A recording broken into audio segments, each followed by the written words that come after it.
In today's video, I'm going to teach you how to link Square to Booksy.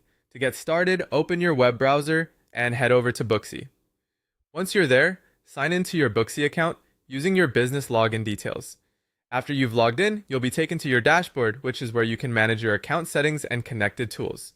From the dashboard, look for the settings section, or in some versions of Booksy, you may see an integrations area instead. The exact wording can vary slightly depending on your account version, but the goal is the same. You want to find the place where Booksy lets you connect third-party services. Once you're in that section, browse through the available integrations and locate Square in the list of supported payment providers. When you find it, click the Connect button next to Square to begin the setup. At this point, a Square authorization window should appear. Sign in to your Square account using your account credentials.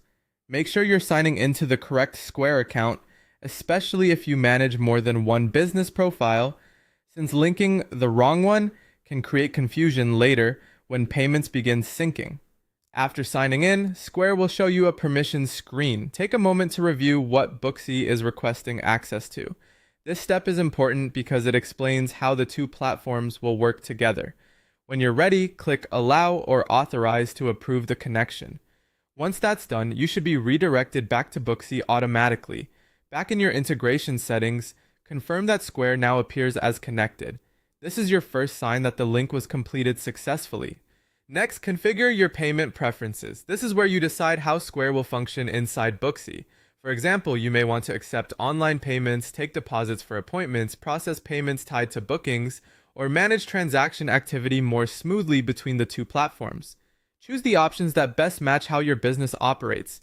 After reviewing those payment settings, save your changes. Saving is essential here, because without it, the integration may not be fully activated with your preferred setup. Now it's time to test everything. Create a test appointment or process a sample payment so you can confirm that Booksy and Square are communicating correctly. This helps you catch any setup issues before a real client runs into them. Finally, monitor your transactions in both Booksy and Square. Check that booking details and payment activity